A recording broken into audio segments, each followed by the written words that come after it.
This is a presentation that was given to staff at Pemberton Waldorf School in February of 2022. The intention here is to take a deep dive into some of the fundamental issues and underlying tensions that permeate our thinking and our discourse about topics related to diversity, equity, inclusion, social justice, race, gender, and identity. Many of us in education are feeling the weight and intensity of these topics, and there's a lot of pressure in schools to talk about and address issues of inequality and racism in particular ways, and often in ways that lack nuance and depth and the integration of multiple perspectives and vantage points. It feels almost impossible to address the complexities of this conversation with the love and care that it deserves, but we have to try. And this talk is an attempt to look more deeply at the cultural and historical context in which we find ourselves having this conversation about diversity, equity, and inclusion. It is but one voice in the conversation, and it is an invitation to step back and reflect on the conversation itself and on the conditions of our collective becoming. I come to this conversation as someone who grew up in the Midwestern United States in a neighborhood and school system where I was a racial minority in my local community. But even though most of my friends were racialized very differently than I was, the most salient and meaningful aspects of our cultural experience were deeply shared as American kids who were steeped in the hip hop culture of the 1990s. I'm now blessed to be in a multiracial marriage with a multiracial child, and I've worked in public and private schools in mostly urban areas in 6 different states over the past 20 years. And I've been to many DEI workshops and I've read dozens of books on these topics. I've also written a book about how to understand schooling through the lenses of complex systems, developmental psychology, and integral theory, with a focus on case studies of urban schools that I've worked in. In the slides that follow, I offer examples of some of the books that I've learned from on my journey. So to begin, where are we? When are we? What is happening in the world? Things are changing so rapidly, it would be hard to name or describe all the different ways that the world our children will inherit is not quite the same as the world we were born into. This liminal feeling is not just about the changes that have happened and are happening. It's about the sense that we don't know what the future holds. The possibilities are so open-ended, it can begin to feel not just like a changing world, but the emergence of a different world altogether. Hence this notion of being in a time between worlds, which is coined by my friend Zachary Stein in his book, Education in a Time Between Worlds. The point being that we really are in a liminal period in history, at a time between world systems, a time between educational systems. For Waldorf schools in particular, there's much food for thought about how Waldorf needs to change and what the future of education can and should look like as opposed to the past. And education is the primary means by which we make it possible for new worlds to be born within the worlds that are dying. It is the process by which society renews itself through intergenerational transmission, which requires the legitimate authority of elders to pass on wisdom to younger people. But this process is more complicated now than it's ever been before, with the world changing so rapidly. It's becoming ever more challenging for ourselves as elders and teachers and parents to really understand enough about the present and the burgeoning future to really give adequate guidance to our children. And they sense that, and that is a deep part of the problem that we're facing. And ultimately, we have to see how questions of education, schooling, culture, technology, media, identity, equality, and diversity are all interconnected. And so we have to try to address them holistically. So let us begin by getting some perspective. What does it mean to be a human being? What is our place in the cosmos? What does it mean to be living in an evolving universe? How do we avoid presentism and perceive the long arc of history and the potentials of the future to discern the directionality of our collective emergence? As Patrick Harper said, the world you see is the myth you are in. How are our identities shaped by our understanding of our place in the world, and what stories and narratives form that understanding individually and collectively? In order to approach these topics, we need what George Herbert Mead called systemic wisdom, the ability to understand the complex nature of the context that gives rise to enduring conflicts, and the capacity to work with the forces and trends within that context to support the rise of more constructive patterns. And we need what Peter Coleman calls radical re-landscaping, which requires taking the time to acquire a more comprehensive, holistic view of the constellation of factors that perpetuate human conflict. We sometimes need to shift our focus from figure to ground, from content to context, from conflict to context. We may also need to shift from a linear perspective to a non-linear perspective in the understanding of how our human system is evolving in non-linear ways. Linear problems and solutions are very different from non-linear complexity and the emergence of complex systems of life and humanity. And our identities are being forged and shaped within this complex system and overlapping systems of humanity. And we need some sense of what that means. So thinking about story and overarching narrative, a good place to start is with acknowledging that every culture has stories of origin and becoming and cosmic relationship. And we're in an unprecedented moment in time, a period of globalization and planetization, where we're witnessing the coming together of all people amid rapid population growth. The problems we face carry the karma of the past, but no past perspective includes everything we need to make sense of it all. So we have to integrate perspectives and stories and lineages.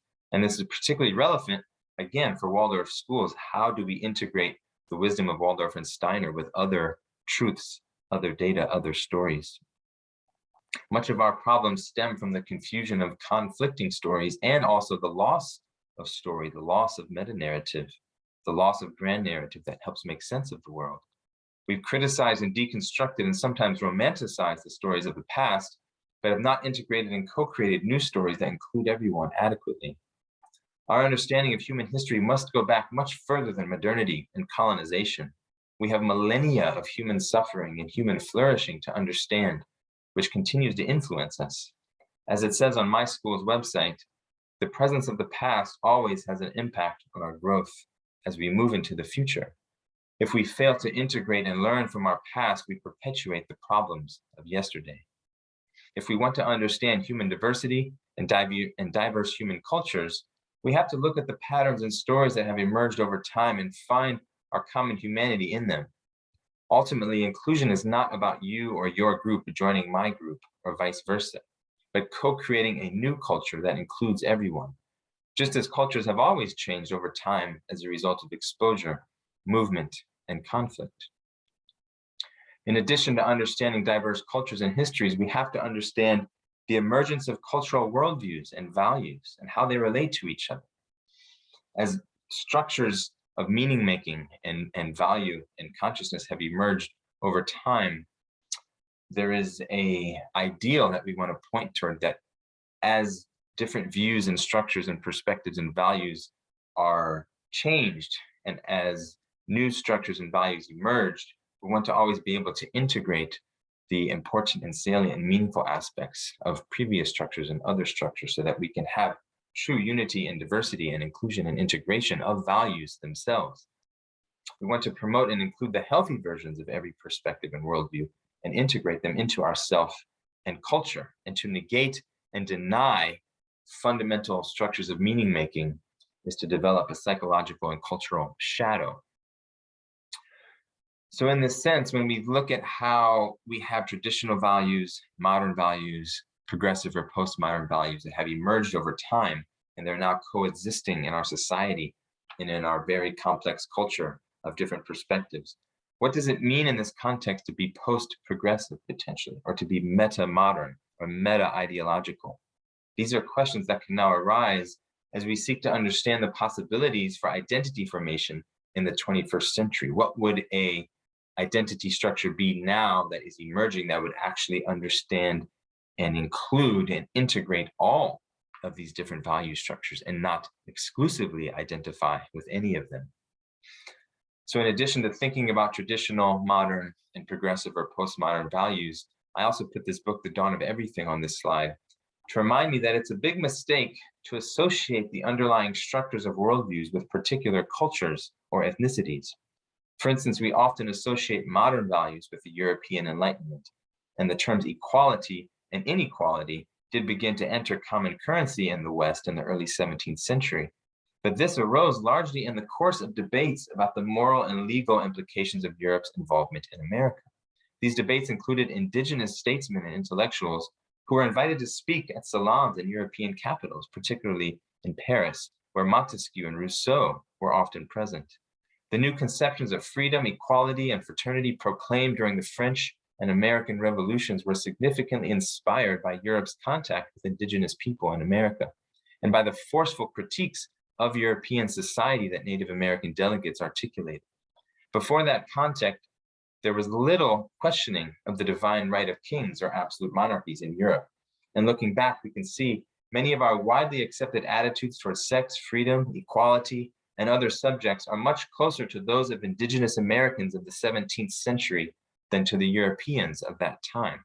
We can see these modernist values very well articulated and living in indigenous America in the 16th and 17th centuries, much more than we see them in Europe. We can trace the genealogy of ideas and acknowledge the contributions of different people, but we should not forget that ideas and insights and truths have a common humanity and are relevant and meaningful to different people at different times and potentially to all people. There seems to be a deep misunderstanding of this basic principle in a lot of contemporary discourse and in the memes and popular language about race and culture. So this is an important point to keep in mind and that we'll have to return to. So what does it mean to be a modern or postmodern individual with different values available to us? How has the process of identity formation changed over time, and how are we impacted as we develop identities as individuals and groups? From Hegel to Fukuyama, many have argued that the modern era is characterized by a perpetual struggle for equality and recognition, rooted in ideas about how individuals should have basic rights and freedoms. We can see the transition from traditional to modern values in Rousseau's critique of society. We can see it in the indigenous American critiques of European society.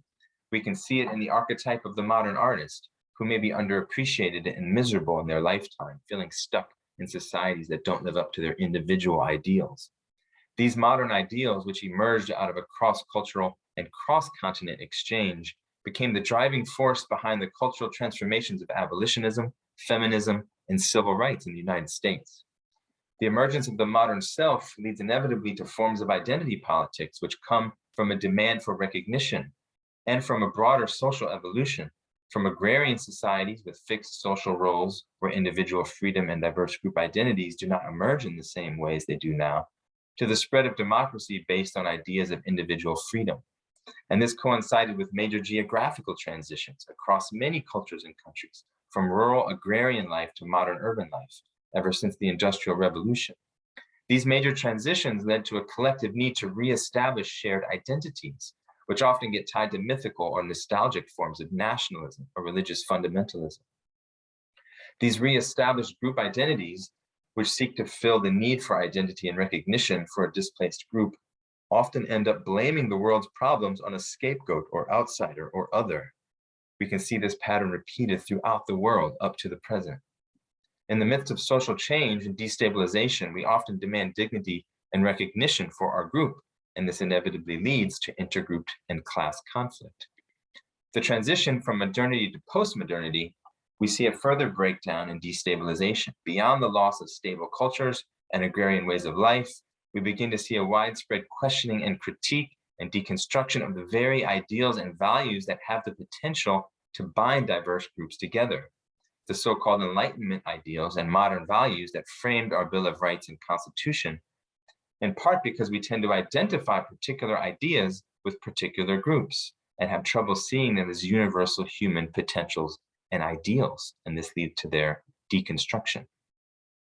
In postmodernity, we also see an increase in narcissism and emotional dependence.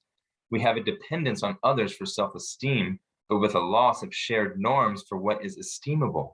And without widely shared norms and expectations, we fall back on our subjective sense of self. And if society does not reflect how we feel back to us, it feels like a violation. We feel victimized, and we have to keep seeking that validation in any way we can.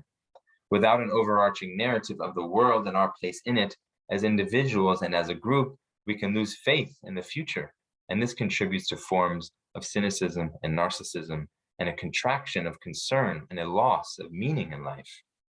This fragility of the modern self, in combination with the continued oppression and marginalization of groups, leads to a perfect storm of outrage and frustration in connection to progressive and postmodern values. which leads to hypercritical assessments of unfairness and of the conventional status quo of injustice, but without the capacity to address these problems of identity and inequality at their root, psychologically, culturally, or politically. So now that we've reached this postmodern threshold, where these distinct value structures are overlapping and conflicting with each other in society, there are at least two fundamentally different ways that we can respond. We can integrate and include the traditional and modern values of the past and continually expand our circle of inclusion, or we can reject those values and assert separate identities and separate values, diversity without inclusion or integration, which is what you get in a postmodern world that rejects traditional and modern values altogether.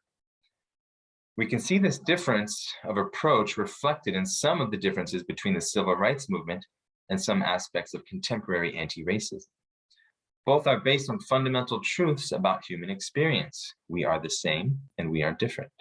Overall, it is helpful to just acknowledge that we're still working out how to include both of those fundamental truths in a multicultural society with a legacy of identity-based oppression. But taking a developmental or evolutionary view is what may allow an integrated embrace of different values and perspectives. What is emerging beyond progressive postmodern values is precisely a developmental perspective that actually sees and intends to consciously integrate all prior structures.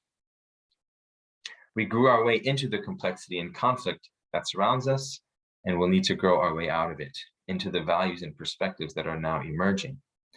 This also opens us to a larger question of universal human experience versus positional or lived experience, a fundamental question that is not often explored when talking about diversity and equity in education. In some of the reading I've done, I've come across German words for this tension where Erfahrung or shared human experience is contrasted with Erlebnis or subjective perception of experience. For instance, Walter Benjamin argued that modern life makes it harder to convert Erlebnis into Erfahrung. It makes it harder to convert subjective perception and experience into a shared human experience. It leads to a fractured pluralism. We can acknowledge that the lived experience of women is fundamentally different from men, just as a person's experience is often different based on how they've been racialized. And in contemporary society, accelerated by social media, lived experiences and identities are proliferating exponentially, further eroding the sense of universally shared human experience. So we have to find a way to recognize the truth of lived experience and the shared experiences of groups, but the possibility of shared understanding across groups is also still true. And an emphasis on diverse groups can lead to challenges with deliberative discourse and free speech and the inability to recognize an expanding number of groups adequately. The interests and concerns of groups don't always mirror those of society as a whole. An open discourse and deliberation has to include the possibility of change and compromise in one's views, not mutually exclusive realities, in order for democracy to function. A minimal common culture is necessary for shared social coordination, and to regard social institutions as legitimate and to have a functioning government. Exclusive group identities in a diverse society lead to competition for resources, attention, and recognition. One way to approach an inclusive resolution is to define ever larger and more inclusive and integrative identities, nationally and globally. Overall, a multicultural society and democratic government depend on trust between groups and some sense of a shared identity in order to have any hope of solving complex social problems. We need unity and diversity, and ultimately some form of universal recognition of all humanity. And lastly, we can't forget that the cultural background of modernity and the postmodern identities that emerged from it are also shaped by the moral confusion and loss of meaning that followed the disappearance of a shared religious horizon. The proverbial death of God, what Max Weber called the disenchantment of the world, which led to what some are now calling the meaning crisis. Collectively, we are still finding our way in a secular world, and many are trying to figure out what could it mean to create a post-secular world. How will we find a shared sense of meaning and purpose and shared values in a globalized post-secular world? As inherently challenging as that is, and has been for hundreds of years, there are now many emergent problems that are making it even harder, which brings us to the present. Our media ecology is so profoundly unhealthy, it's hard to understand and explain. Everything we read, see, and hear is influenced by the underlying dynamics and incentives of our digital media infrastructure. Polarization, attention capture, limbic hijacking, neo-tribalism, the manipulation of facts to support biased ideologies and fractured identities. Biology, culture, democracy, education, identity formation, family dynamics, norms of communication, they're all being influenced by the underlying structure and systems of information and communication technology. Millions of Americans are going about their lives with dangerously inaccurate perceptions of each other. Both mainstream and social media consistently elevate the most extreme representations of others. This creates a false impression that outliers are somehow representative of the majority. It's necessary to actively seek out informed and intelligent perspectives that are different from your own tribe or group in order to have any hope of surmounting these fundamental media and information obstacles. And if we're going to understand our situation here, we have to understand the difference between propaganda and education. Our postmodern sensibilities have led to a tacit background of relativism, where if everything is seen as a social construction, we can manipulate and create the reality we want.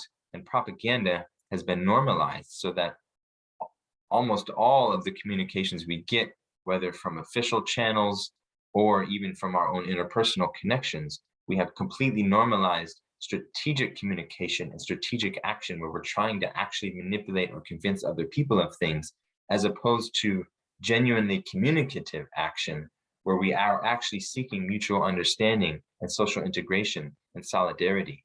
The utilitarian manipulation of information and of other people has become the status quo of how we relate to each other.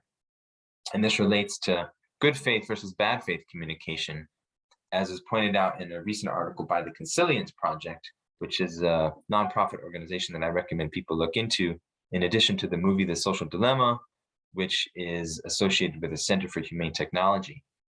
And in the normalization of bad faith communication, we see it contributing to the creation of extreme in-group pressures and ruptured identities. In a very literal sense, heavy users of social media are being behaviorally entrained to engage disproportionately in bad faith communication. But good faith communication and actual communicative action, actually seeking mutual understanding, is what we have to develop in ourselves and in our children. Good faith communication is both a complex skill and a value commitment that shapes personal identity. In other words, doing it is sufficiently difficult that getting good at it will change the kind of person you are. So this is a really fundamental distinction we have to keep in mind as we're addressing questions of education, questions of what's happening in the world, and questions of identity formation. And these are the primary reasons why we have to take such a broad and historical approach to thinking about diversity, equity, and inclusion, because the entire field of DEI is itself emerging downstream of social media, downstream of the polarization of postmodern culture. The DEI conversation and much of what is happening around these topics is happening in the context of postmodern polarization. Public education has long been captured by economic interests, and we've been educating our children in systems of conformity that are oriented toward economic production, consumerism, and materialism for generations. And now they're completely caught up in the polarizing effects of sensationalized culture war, and issues of free speech, censorship, and worldview diversity are becoming very concrete and tangible problems. We can't meaningfully talk about diversity, equity, and inclusion without including this in our understanding. I want to highlight a book by Peter Coleman where he talks about what he sees as a mass national psychosis, a loss of contact with reality. Does not have one cause, there are many overlapping sources, but it leads overall to a cultural attractor of us versus them dynamics and normalization. He cites that 83% of Americans find the future is a significant source of stress. 32% of adults are more anxious than they were just the previous year. 40 million adults have anxiety disorders in the United States. The rate of depression among adolescents increased from 23% in 2007 to 41% in 2018. And in that same time, suicide increased 35%. And when life gets tense and uncertain, we seek certainty and consistency. We seek clarity of good and evil. And we see this showing up in how we're thinking and talking about diversity, equity, and inclusion. Thinking and feeling about our political landscape has become more simplistic, dichotomized, and tribal. We devote more energy to securing a sense of belonging and comfort from our group than to seeking accurate information about complex issues. The need for belonging is trumping the need for accuracy and reinforces our confirmation bias. This leads to what Coleman calls the big collapse. Highly complex and volatile problems lead to a collapse of complexity, where we seek more simplicity and we show more cognitive rigidity, a need for closure, and a degraded emotional complexity. We make worse decisions and we trust fewer people. When individuals feel threatened, they retreat within narrow and consistent identities that provide a sense of security and belonging. This can lead to the formation of what can be called mega identities, where we cluster aspects of ourself together. And when we do so, we are more fragile because if one aspect of our identity feels attached or attacked, our whole self feels attacked. And polarization leads to fragile, partisan, mega identity structures. A friend of mine who is a professional mediator and DEI consultant is a good example of what could be considered an anti-fragile identity, which would be more healthy. He says he's politically liberal, economically progressive, culturally libertarian, and personally conservative, a technocrat in complicated situations and a localist in complex situations and an authoritarian in chaotic situations. Understanding and avoiding us versus them tribalism and polarization and the oversimplification of identity development should be one of our primary goals as a society. The more complex our sense of self, the more diverse our intrapersonal health is, the more diverse our sense of identity is, actually the more robust and healthy and resilient we will be as individuals and as groups. The research on group conflict shows that solutions are only possible with sustained dialogue that is not superficial, is cooperative, and is oriented toward a shared goal. There is no hope of group conflict resolution without a shared goal that transcends group interests. And this again is why our greatest cultural asset is to have a powerful story of shared identity, one that at its core is hopeful, inclusive, and unifying. And this is true at every level. It's true for us as a school, it's true for communities, it's true for our democracy and our country.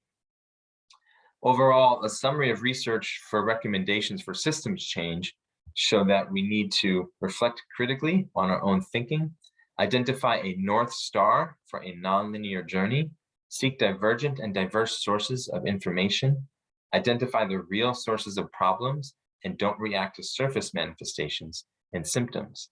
And also, it is better to focus carefully on constructive containers or microcultures where new patterns can be developed and spread organically, meaning your community, your family, your friends, your school.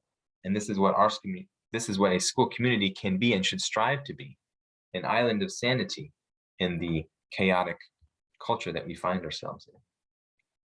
So how does all of this apply to DEI and anti-racism directly? Well, if we don't have a big picture understanding about humanity as a whole, we are liable to succumb to reductive, oversimplified, strategic, polarizing frames and language that don't enable us to heal and integrate the past and won't take us where we want to go in these conversations. So how do we apply an integrated historical and psychological understanding to the issue of race and racism? We start by understanding that our sense of self is a construction emerging from the interplay between self and environment. A racialized environment leads to a racialized self, which leads to all of these underlying tensions and polarities between individuals and groups being associated with and conflated with racial group categories and characteristics.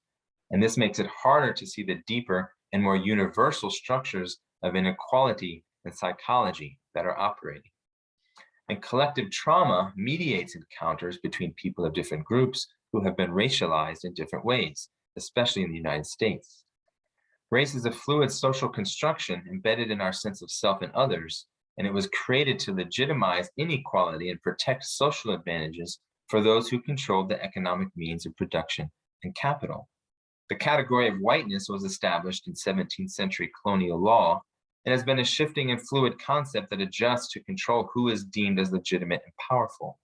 Different groups and ethnicities from Europe have been integrated into the social category of whiteness over time, and our society continues to exist within legal and cultural norms that were created to justify the racialized basis of inequality that was built into the economic system of early modernity. Race is not biological or genetic, but the impact of racialization is not just in our minds or our beliefs.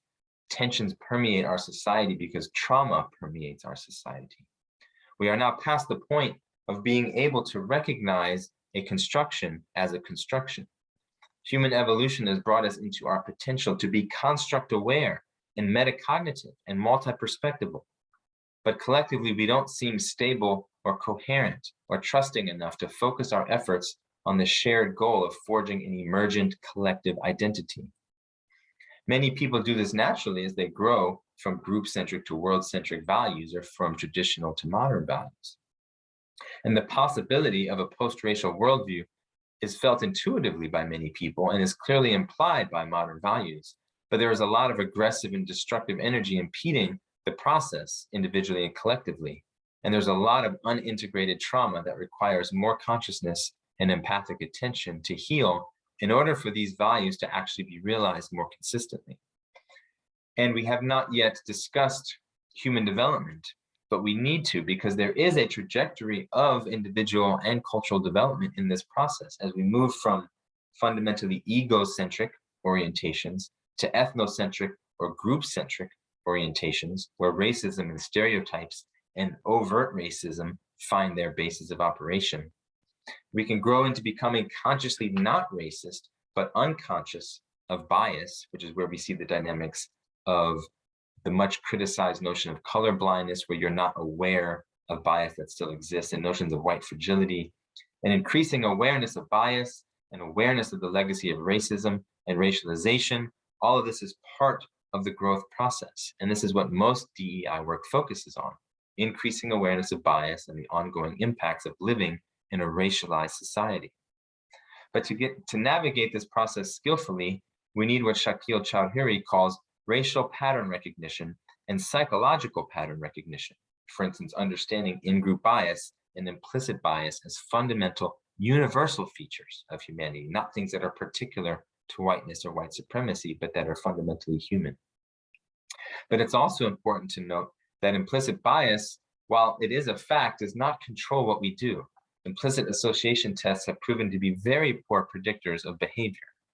Research shows that there is power in conscious intention, and there are two systems in our brain, which Daniel Kahneman popularizes calling System 1 and System 2, where System 1 is susceptible to bias, and System 2 is actually more accurate and less biased and less prone to unintended consequences.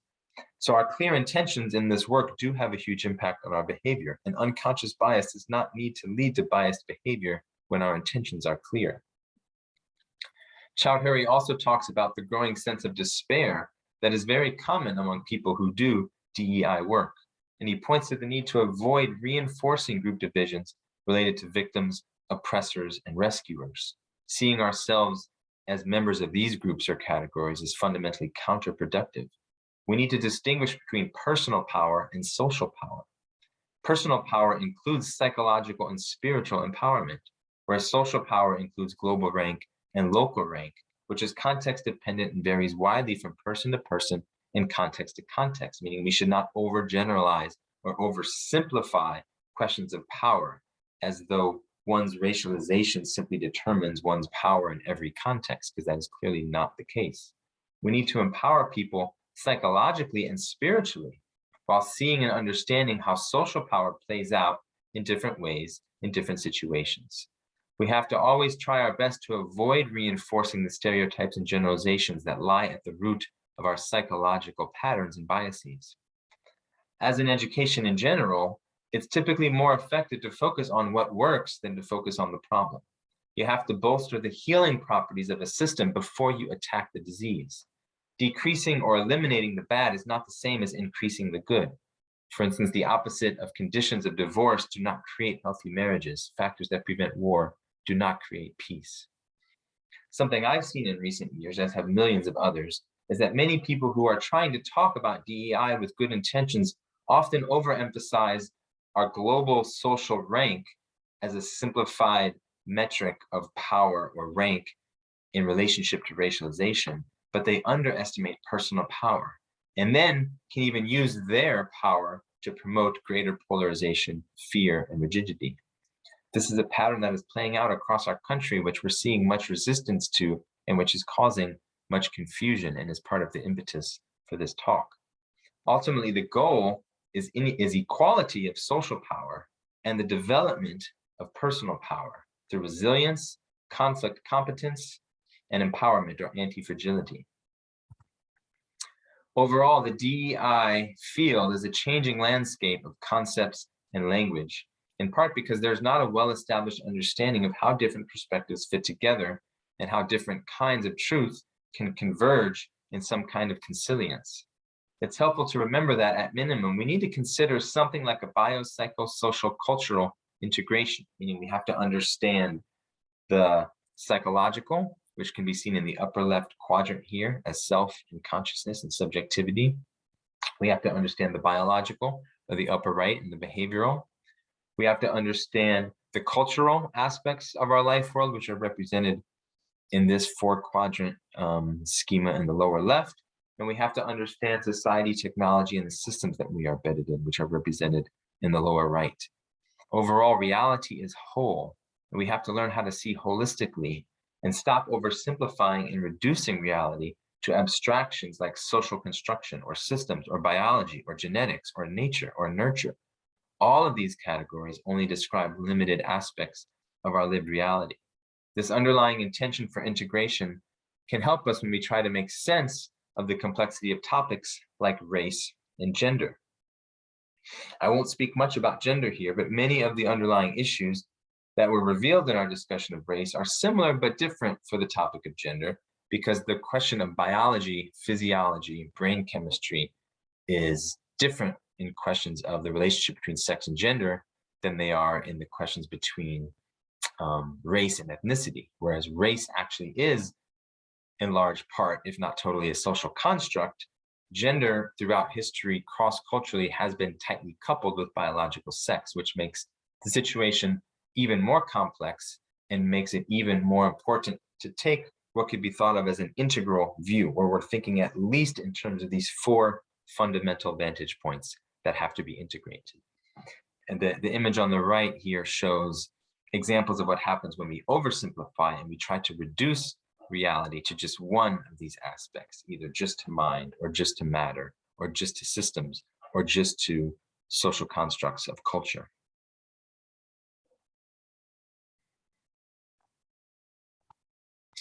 We've also been thinking about large-scale trends in our collective experience, the patterns and historical developments in culture and society. But of course, every individual is also on their own individual journey. And in order to understand the individual paths available to us, we have to acknowledge the paradoxical truth that every individual is both irreducibly unique and an expression of a shared humanity, subject to the patterns and potentials and possibilities that are available to all people. Just as groups are both diverse and equally human, able to share deeply in ways that are universal, so individuals are constituted by social groups and yet individually unique and irreducible to their culture or society. And there are patterns of development that we can ascertain for all humans individually and collectively. There's a lot of great work being done in contemporary developmental psychology, largely by a network of women like Jane Lovinger, Suzanne Cook-Gruder, Terry O'Fallon, Theo Dawson, and Beena Sharma, in addition to the work of men like Robert Keegan, Bill Torbert, Tom Murray, Kurt Fisher, Ken Wilber, and Michael Commons. The images here are from Beena Sharma and Ken Wilber. Ultimately, the problems of human conflict and the tensions that emerge through human interaction can only be resolved through continued growth and evolution. There's an obvious way in which the self-centered or group-centered perspectives will be in conflict with each other, with other individuals and groups, while people who have developed a broader or deeper sense of self in harmony with all beings are less likely to engage in any conflict related to identity or recognition. When we think of Dr. King, the Dalai Lama, Gandhi, John Lewis, Thich Nhat Hanh, Nelson Mandela, and even Rudolf Steiner, countless other religious and philosophical exemplars, we see models of maturity and self-actualization that point beyond identity politics and social categories. And yet the developmental imperative for DEI work is rarely mentioned or integrated, even though ultimately the way to resolve the negative impacts of stereotypes, microaggressions, bias, and racism is to help people grow out of these undeveloped ways of relating to others. And one reason for this is that we don't have widely agreed upon ways of understanding all of the social complexities that I've mentioned so far. The developmental demands of individuals go hand in hand with the development of more complex social views.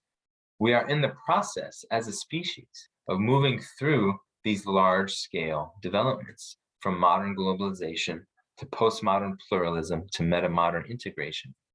And we're in the process of developing the ability to take perspectives that can make sense of the world and each other in ways that enable us to resolve our underlying conflicts. Ultimately, both and thinking is the difference that makes a difference in so many ways, in getting out of either or, us versus them, oversimplified dichotomies. Another key feature of development that is salient for us here is the ability to become construct aware, learning to be metacognitive and reflect on our own view to avoid groupthink and unconscious patterns, which ultimately enables us to move through the stages of abstract thought and rationality and into more embodied relational intelligence. It's also important to point out that the evolution of consciousness is not just about cognitive development. It's about overall holistic relational maturity through development, ensoulment, and transcendence, as my friend Zach Stein puts it. As Paul Ramsden says, learning should be seen as a qualitative change in a person's way of seeing, experiencing, and understanding in the real world, rather than as a quantitative change in the amount of knowledge someone possesses. So stepping back and seeing how individually and collectively we are on a path, we are on a journey together.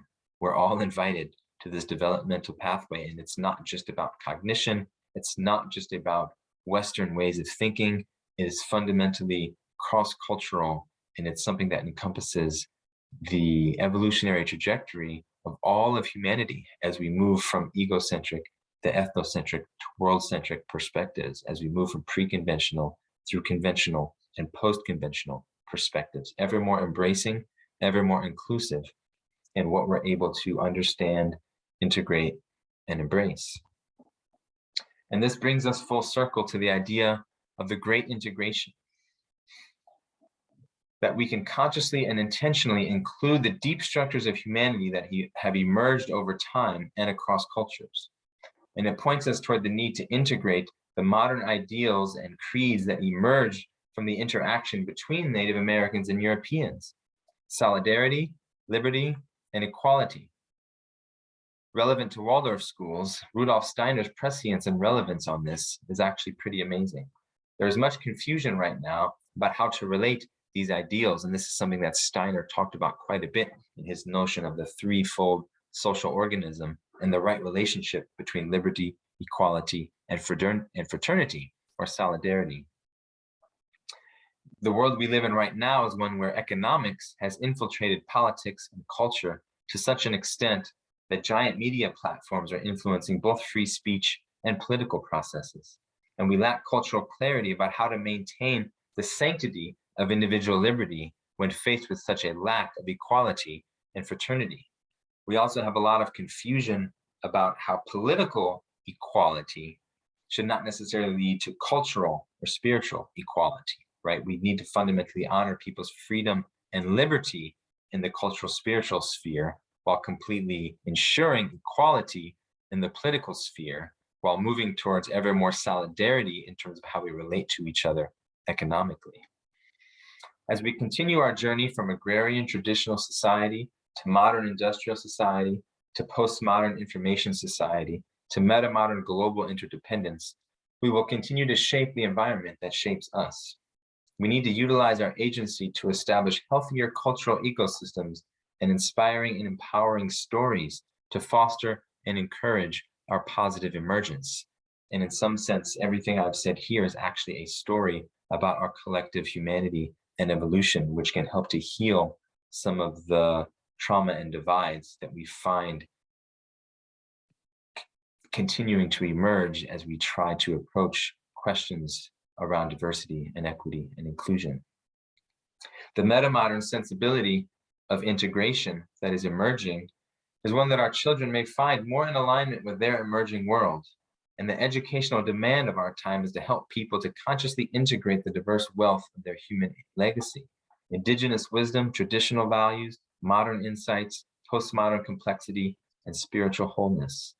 This requires open minds and open hearts, not fixation on abstractions that reduce reality to concepts. The metamodern sensibility is fluid and open-ended. It's about being able to see and use different ideas at different times in different contexts. So we need to embody and model grounded fluidity as we help the next generation make sense and find meaning in the world.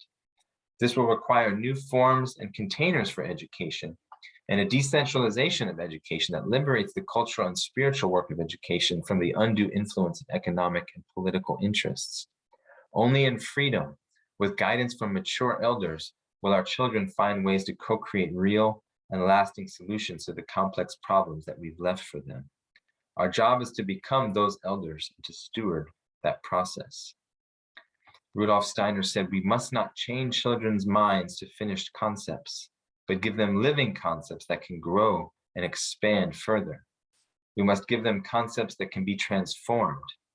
And we have to educate ourselves to understand the many-sidedness of people.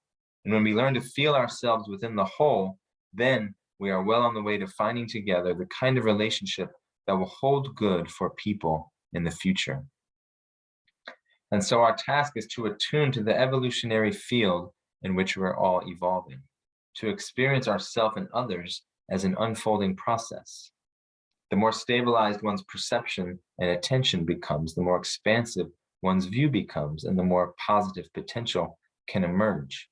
With practice and intention, we can move from basic mindfulness to stabilized awareness to the fundamentally open nature of the mind, and an open-ended experience of identity, realizing that at the root of our experience and identity is a confusion of awareness with its constructed contents of body, thought, self, emotion, time, duality, and individuality.